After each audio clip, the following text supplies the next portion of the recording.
So, magandang araw sa inyong lahat mga kapromdi at welcome back sa Certified Promdi Channel. We are here at Casa Cecilia, kilometer 77, Maraliki Highway, Tanay Rizal.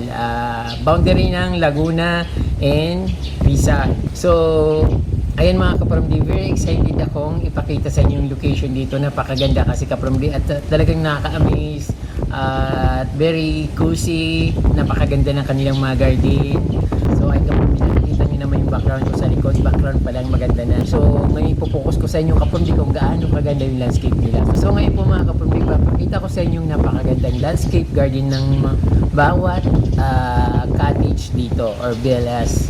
So ayun nga mga kapromdi, nakikita yung napakagandang A-frame na villa dito sa Casa Cecilia dito sa Tanay Rizal. Napakaganda nilang pagmasdan, napakagandang tingnan at siyempre mayroon silang mga gagandang garden, mga landscape na magaganda. So pwede natin gayahin sa bahay, pwede natin apply sa ating mga garden. So napaka idealistic na mga kanilang mga pagkakalandscape. Siyempre kapromdi, ipapakita ko rin sa inyo yung accommodation dito. Kung magawi kayo dito sa bandang Rizal papuntang Maraliki or dumaan kayo dito sa Maraliki Highway, pwede kayong dumaan dito sa Casa Cecilia. May kapihan din sila, mayroon accommodation at nakaka-amaze yung lugar nila at siyempre super lamig, parang kang nasa Baguio rin kung pumunta kayo dito, parang Tagaytay or Baguio yung klima dito. But siyempre mas mas malamig pa rin sa Baguio, pero yung compare sa Tagaytay saka dito, the same lang yung lamig niya, tapos napakalakas ng hangin ng umaano dito sa pumapasok sa kubo. Napaka-presko at siyempre marirelax kayo sa mga tanawin dahil napakalaki ng space, parang mga malabatanis yung space niya. Yung ano dito kasi mapuno. So maganda mamasyal dito kasi puro gubat yung makikita mo, yung mga kabundukan. Parang Sierra Madre yata yung bundok dito. Pero yung hinahanap naman natin palagi kapag nagta-travel tayo, yung mga malamig na lugar kung saan tayo marirelax, kung saan tayo makapag-inhale, exhale ng malinis na hangin. So dito yung kapromdi sa Tanay Rizal, sa Casa Cecilia. Ayan. Yan ang scenic dito mga kapromdi, papakita ko sa inyo. Pero syempre bago ko ipapakita yung kwarto dito ng bawat room or ng sample ng room, ipapakita ko sa inyo muna or ipapasyal ko muna kayo sa napakaganda nilang mga garden dito sa loob ng compound ng sa Casa Cecilia dito sa Tanay Rizal. So dito pa lang kapromdi, makikita nyo ng napaka refreshing na scenic, tapos napakalakas ng hangin at napakalamig.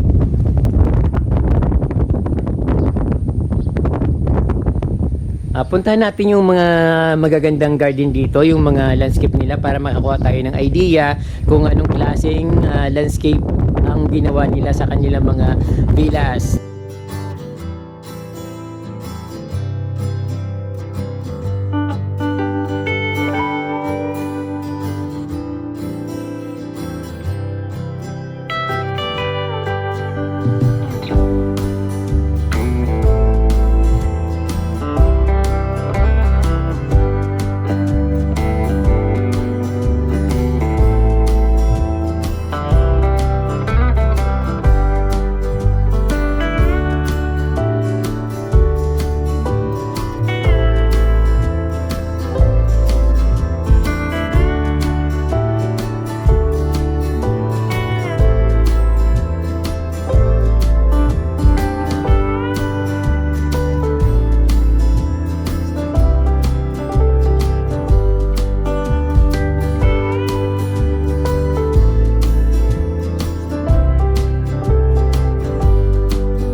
So, sir, good for ilan po ito, sir?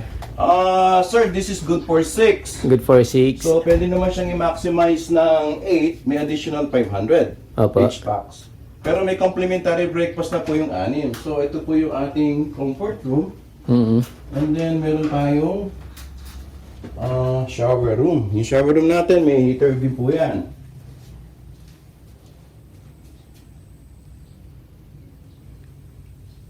So, ito yung comfort room dito sa Yes po. A-frame. And then, air condition po. Air condition. So, kung makikita nyo, meron po tayong mezzanine. So, 2 packs po, pwede rin po sa taas. So, actually, kahit walang aircon, sir, pwede, no? Kasi opo. sobrang lamig. Naman ng... Sir, bigyan mo naman kaming information about sa kung how much yung accommodation na As of rate now, dito. up to February, ang rate po natin is 6,000. Good for 6. Overnight na po yun. With breakfast. Pag weekdays. And then weekends is 7,000. Opo. Good for 6. Wala po ba, sir, nabawa adult sila, wala bang discount? Ang discount po natin is yung mga PWD at saka po Senior citizen, opo. 5 years old below, hindi na po counted as adult. So, free po yun. Opo. Tapos yung senior citizen may discount. Opo, and then yung PWD po Opo. natin. Ayun na. Discounted po. Ayun mga kaparamdi, kung gusto nyo pumunta dito sa Kaso Cecilia. Casa Cecilia dito sa anong lugar po ito? Tanay po. Dito sa- Kilometer 77. Kilometer 77, Tanay, Rizal. So, along the Maraliki Highway. So, napakadaling hanapin. At dito kaparamdi, napakalinis. Hindi ko lang ma-explain sa labas kasi sobrang lakas ng hangin. And then, pakita ko sa inyo yung bills namin. Sige po. Opo. And then, ito naman yung smaller version ng aming mga TV. Same rin po ba sir ang rate? For 5. So, Good for 4. So, and then, pag weekend, for 4-5, and then pag weekdays, 3-5 po. Meron tayong extra activities. Meron po tayong pwede mag-volleyball. And then, meron din po tayong soft archery. So, hindi mo boboard ang aming mga guests. Meron din po tayong pickleball. pwede rin sir mag-camping dito. Pwede rin po tayong mag-camping, tent pitching, 500 po per box. So ayun from this swimming pool lang, ay meron pala swimming pool. So complete amenities po yung lugar dito sa Casa Cecilia dito sa Tanay Rizal. So saan po tayo sir pupunta? So, pakita ko sa inyo yung villa namin.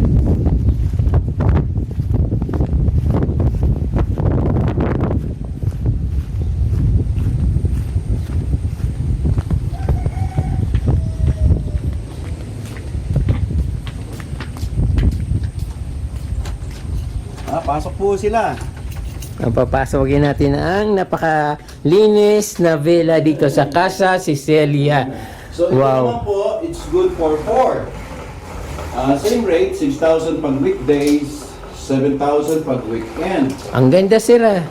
So may balcony, ang balcony kita natin po yung Marilaki Highway. Oo. So dito Yan po muna. yung highway, so overlooking po yung highway. And then this is good for 4, may complimentary breakfast na din po. Opo. Parang nasa Baguio tayo, parang sa... Opo naman. Almost same climate. Oo. So, siya naman, meron po tayong microwave, may sariling ref, kettle, and then yung ating bathroom, may sarili din pong shower room, and then may heater po. Pakita natin yung bathroom para... Kasi yung madalas ang tinitingnan yung nila. bathroom po. Oo, malinis. May shower room, may talagang pinakaano. Napakaganda. Yan, hello. So, ito po yung 2 bedrooms natin. Two single beds. Tingnan natin yung dalawang single beds. At saka ito yung Ayan. queen size bed. Napakalinis ka from day. Mayroon siyang aircon. Siyempre napakaganda ng kanyang kwarto. Napakaliwalas, malinis, pang 3-star hotel ang dating niya. Ayun.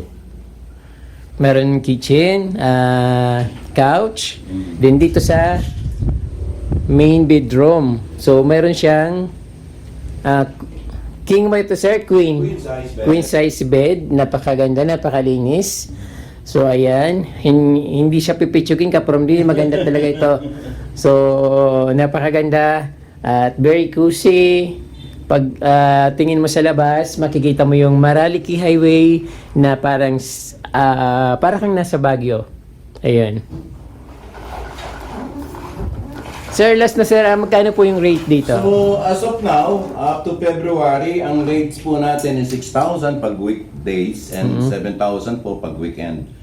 Good for 4. Pwede naman siyang i-maximize ng 6. May additional lang pong 1,000 each packs. Kasama rin sila sa breakfast. So, magiging 7,000 pag halimbawa, mas Kung may extra person. exceeding sa 6 sa 4 packs, meron pong 1,000 na 1,000 additional. charge. Opo. So, pero hanggang 6 lang po ina-allowed namin. Opo. So, hindi wala ng problema sa pagkain kasi meron silang refrigerator. Ayan, meron silang, kung gustong mag-init ng pagkain, pag may baon kayo, may, ayun, pwede kayong, kettle. Then may mga, set of plates. Then may cups. Ayun. So, napakaganda ng table nila. Good for 4. So, kahit naman hindi kayo gumamit ng table, dito lang sa, sa may bandang sopa. So, ayan, yung pwede na. additional packs naman, nagpo-provide po kami yan po, folding bed. Opo. So, ayun yung napakagandang villa dito sa Casa Cecilia. Kilometer 77. Kilometer 77. Our hearts beat to the city streets. We began to feel the fire. We rise like tall buildings as the chemicals they take us higher. The night's young and it's just begun as she puts her hand in mine. We wanna chase the night, wanna dance to the light, pull the stars from the sky, just two hearts running wild. Never sleep, never stop, every shot from the top. We're gonna be. Ang sarap, ang lakas ng hangin at napakalamig.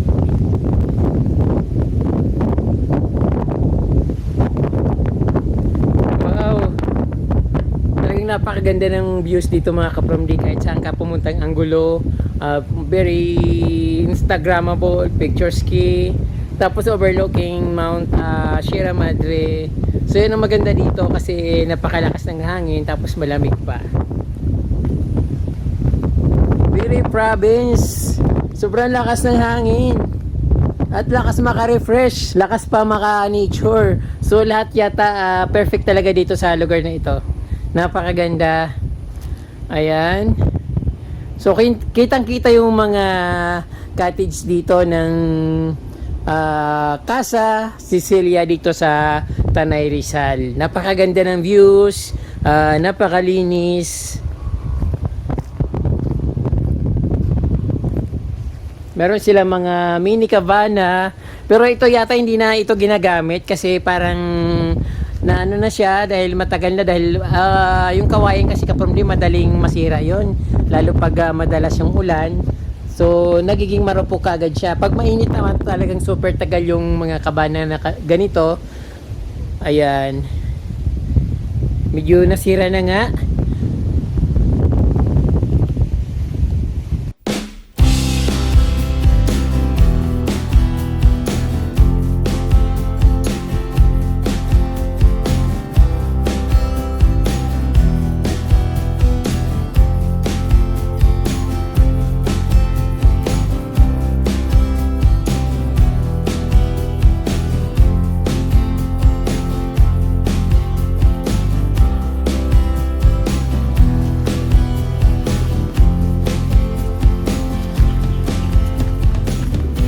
Ito pa yung isang cabana dito, yung Nipa Hut. Parang open, ano siya, yung ino-open yung bubong niya. So hindi ko kabisading maganitong ano kasi yung alam kong cabana yung may mga pintuan. Ito kasi yung para bang itinataas yung bubong para ma-open siya. So tingnan natin kung anong... Oh, parang bahay na yata ito ng mga kambing. Pero magandang style, parang magandang pahingahan, lalo pag mahangin. Tapos mayroon ka dyan, pwede kang maglagay ng kutsyon sa loob. Pwede duyan, tapos diyan ka na magpalipas ng araw, ng maghapon. So ayun.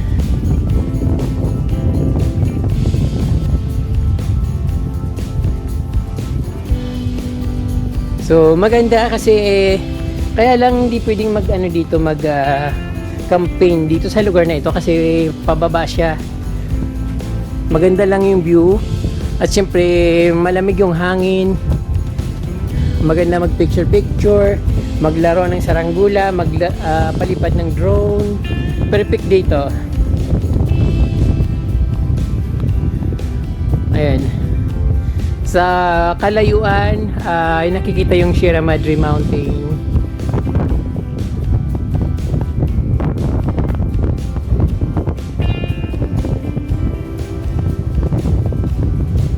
Ayan, napakalinis.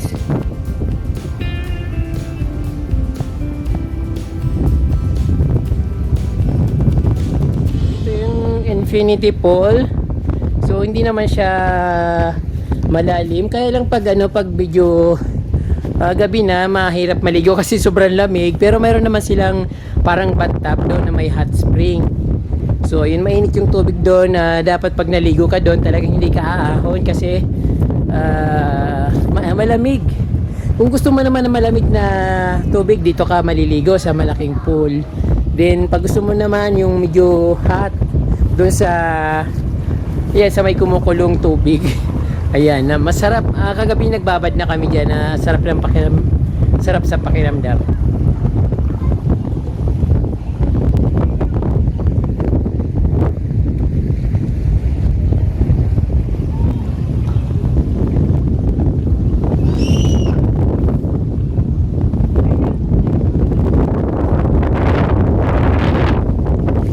Lakas ng hangin.